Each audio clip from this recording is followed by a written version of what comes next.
savoir si après la grève des correcteurs, la grève du repêchage va prendre. RMC, les grandes gueules veulent savoir. Il va y avoir des désaccords. Il y a évidemment le droit de grève, de manifestation. Ils sont préservés, j'y tiens beaucoup. Et je dis avec beaucoup de respect pour toutes celles et ceux qui expriment ces désaccords. Mais en aucun cas, ces désaccords ne peuvent se faire en prenant en otage nos jeunes et en le faisant dans un moment qui est toujours un moment d'angoisse et extrêmement important pour leur famille. Donc je veux les rassurer, les choses sont sous contrôle. Ils ont eu des résultats pour certains, quelques-uns provisoires. C'est une toute petite minorité. Alors c'est vrai que c'est une minorité, mais la minorité a quand même gâché un peu ce bac 2019. Les correcteurs, je crois qu'il y a encore 10 000 copies qui sont retenues par ces correcteurs grévistes.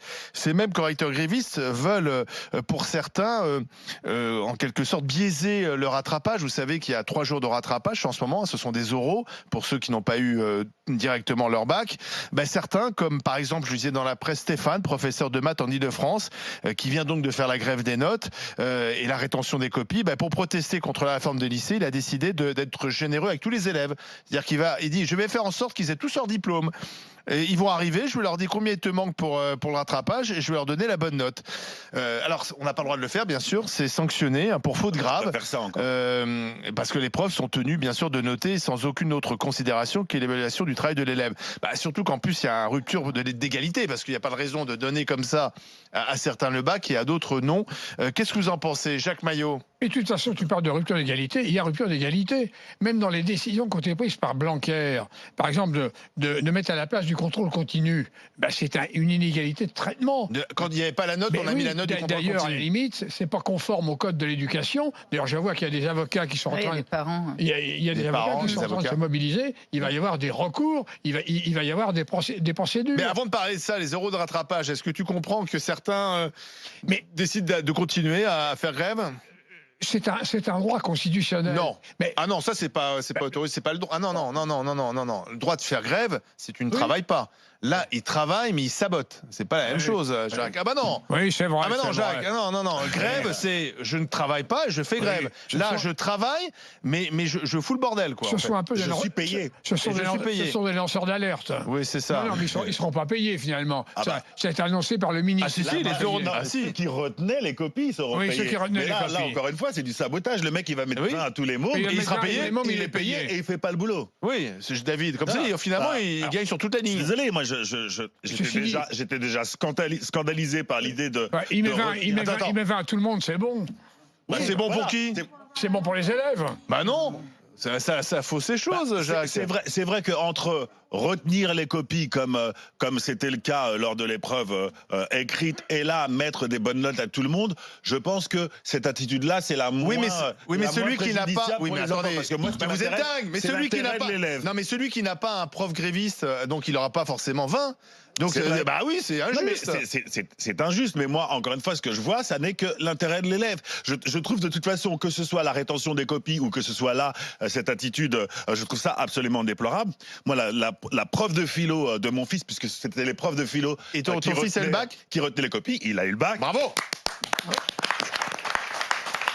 Donc le lycée Jean Lursa de Paris 13e et Madame Glissant, sa prof de philo que je tiens à saluer parce qu'elle n'a pas retenu les copies, mais elle a envoyé un SMS à tous ses élèves pour les encourager, leur dire qu'ils avaient déjà fait le boulot et qu'il fallait qu'ils se détendent, qu'elle était fière d'eux.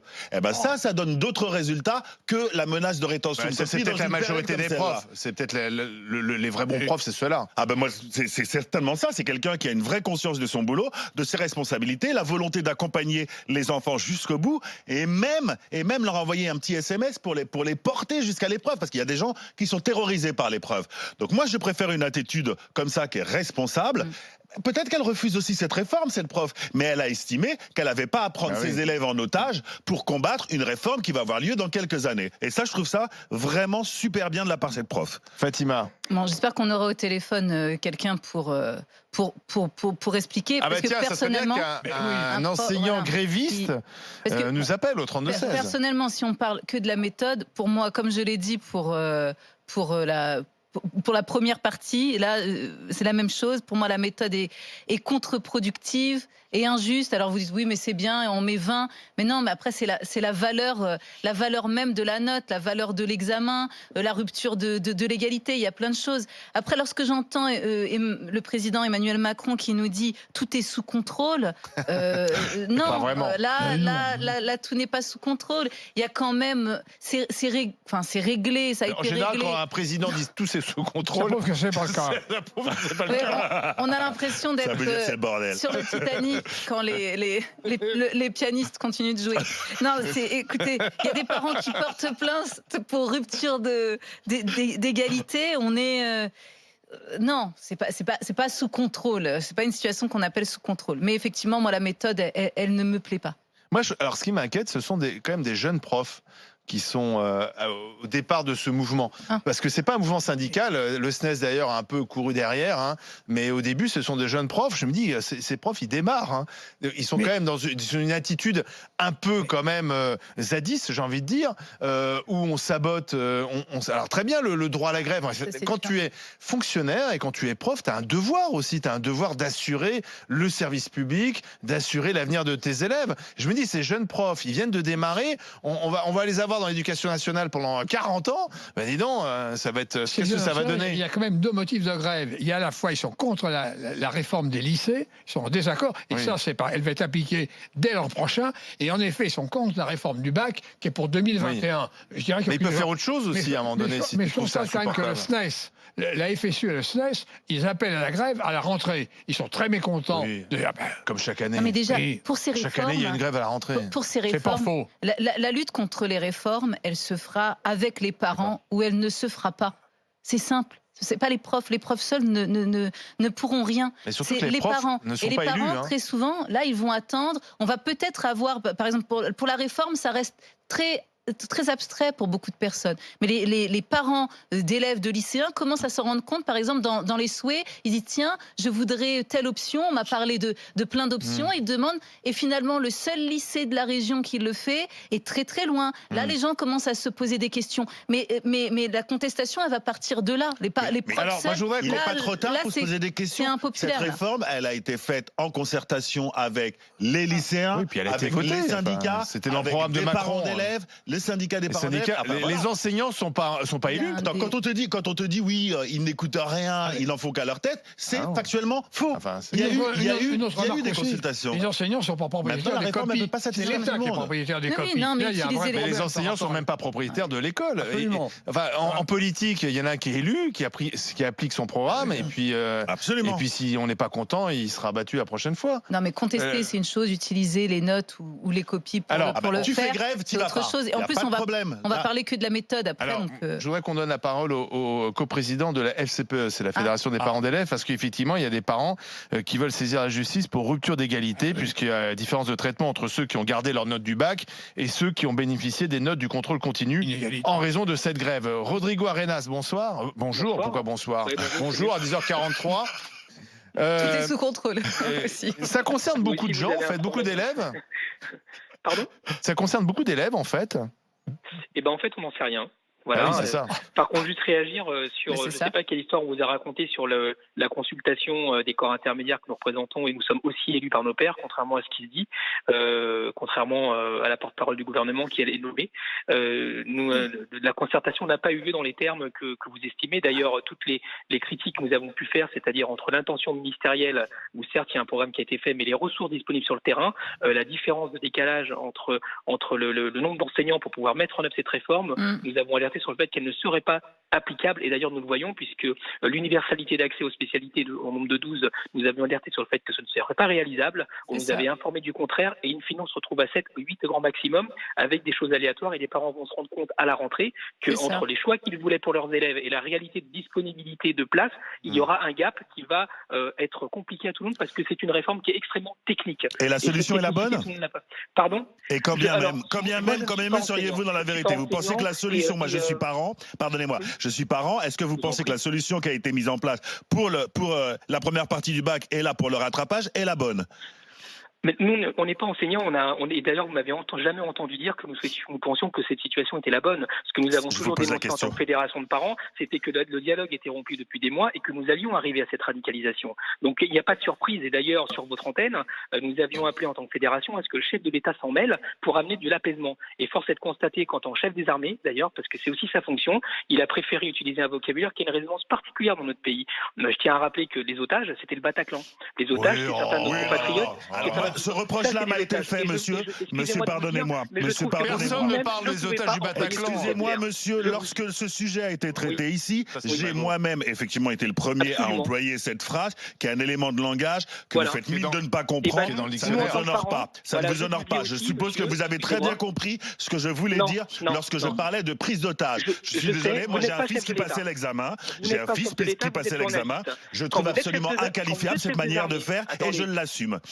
Eh bien, vous assumez, mais vous n'êtes pas président de la République et vous n'êtes pas chef des armées. Mais vous non plus. Que dans ce cadre-là, absolument, et c'est pour ça que nous avons dit que, et je l'ai dit sur votre antenne et sur d'autres, il faut raison garder sur la sémantique que nous employons. Être contre une mesure qui est prise en compte par les enseignants, etc., est une chose, mais l'assumer de cette façon-là, je trouve que c'est une faute. Mais je trouve pas du tout, c'est le sentiment que nous avons ressenti, monsieur. Permettez de respecter le sentiment que nous avons ressenti face à cette mesure radicale que vous prenez contre nos enfants et contre nos parents. Alors, ce n'est pas moi qui les prends, puisque nous sommes dans une situation complètement différente, c'est-à-dire que nous sommes... Pardon ? Non, vous êtes un peu ambigu, vous. C'est pas vous, mais vous avez une position qui est un petit peu ambiguë. Si, vous êtes ambigu. Nous sommes en train de mettre en place un accompagnement des parents parce qu'effectivement, la justice, ce n'est pas le ministère de l'Éducation nationale, ce ne sont pas des punchlines dans les médias, ce sont objectives. Et pour objectiver les choses, dans notre pays, il faut rassembler des preuves. Et c'est pour cela que nous allons accompagner les parents qui souhaitent le faire, parce que oui, il y a une rupture d'égalité. Oui, mais vous êtes ambigu. Vous êtes ambigu. Mais c'est vous. Vous êtes ambigu parce que vous portez plainte.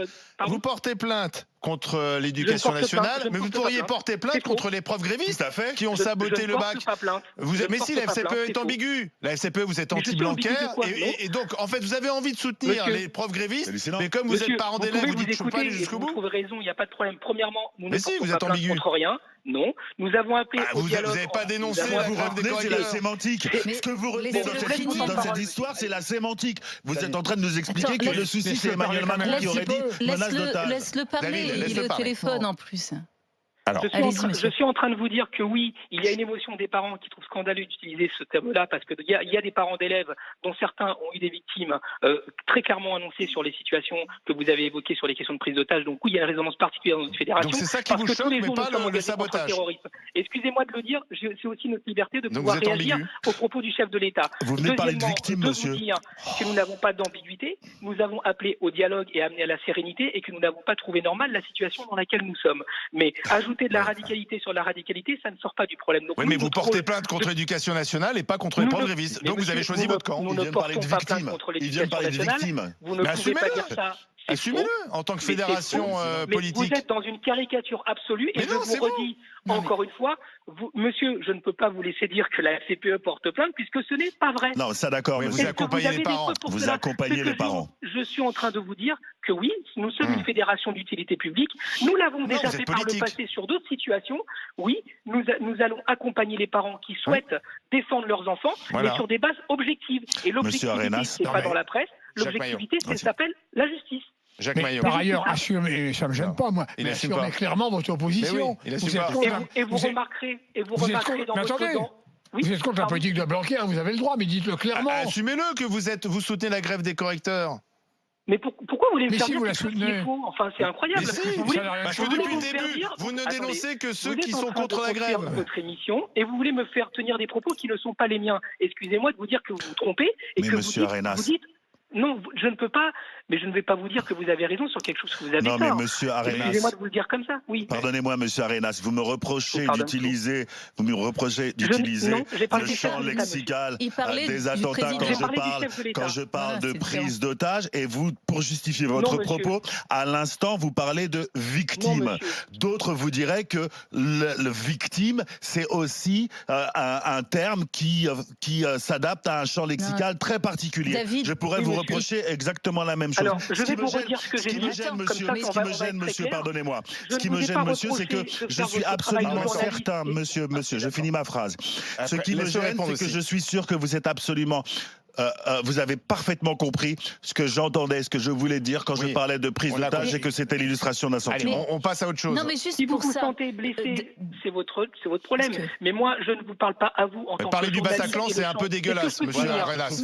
Excusez-moi, c'est dégueulasse. C'est de renvoyer le Bataclan à ceux qui prisent d'otages, c'est dégueulasse. C'est de la rhétorique de bas étage. Rien ne vous donne le droit de donner des leçons là-dessus. C'est tout. Alors, moi, je ne donne pas de son.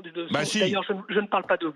J'ai parle perdu du chef des de amis, l'État. moi, monsieur. Est-ce qu'on est d'accord? C'est dégueulasse. Il y avait des amis au Bataclan, monsieur. Moi aussi, j'ai des victimes, j'ai des amis Bon, bah, qui Bon, ont bah été au alors, Bataclan. ne parlez pas de Ne ça. faites pas la leçon. Vous êtes indécent, excusez-moi, vous êtes indécent. Est-ce que je peux Vous êtes remplacer indécent une de tête reprocher à Pardon David Dickens Mais c'est C'est moi qui d'avoir suis utilisé ce Alors, terme. Non, il n'a Attendez, pas c'est reproché à à David Si, Dickens. c'est la deuxième fois, si. Fatima. Il C'est la parle- deuxième fois Non, qu'on parce qu'il- m'oppose ça. Mais non, Si. mais lui, alors à Si. moins que je me trompe, on réécoutera. Moi, ce que j'ai entendu, c'est qu'il parlait du chef de l'État. Oui, mais peu importe. et qu'il disait C'est qu'il une a- expression que Non, il David, on demandait l'a pas tous de utilisée. Tout le monde, parce Si, qu'il si. distinguait le chef de l'État. Il attendait quelque chose du chef de l'État et il distinguait. Moi, c'est Non. ce que j'ai compris. Fatima, Et voilà. l'émission de la semaine dernière, Alors- on a été confronté exactement à la même Ah, chose. J'ai parlé de Oui. prise Mais d'otage. c'était pas La lui. personne responsable, Mais si, c'était le même c'était lui argument. aussi. qui était aussi d'une association de parents d'élèves, a tenu exactement les Si, mêmes on- propos Donc, d'accord. en me Ça, disant j'ai pas que je ne entendu. pouvais Moi, pas je- employer. Frédéric Rollet, je moi j'ai parlais parlé de d'aujourd'hui. prise d'otage à Frédéric Tout à Rollet, fait. il m'a renvoyé le Bataclan. Je trouve ça Exactement. dégueulasse, C'est c'est dégueulasse. indécent. Mais qui sont lui ces gens parlait- pour nous renvoyer le Bataclan? Parce que lui, il Enfin, à un parlait du moment chef donné. de l'État et il faisait cette distinction Non, quand mais il se la répondait. base, c'est disait- quand même la rétention de Mais c'est copies propos. et le sabotage de l'épreuve de rattrapage. Ah, là, C'est c'est ça autre la chose. base.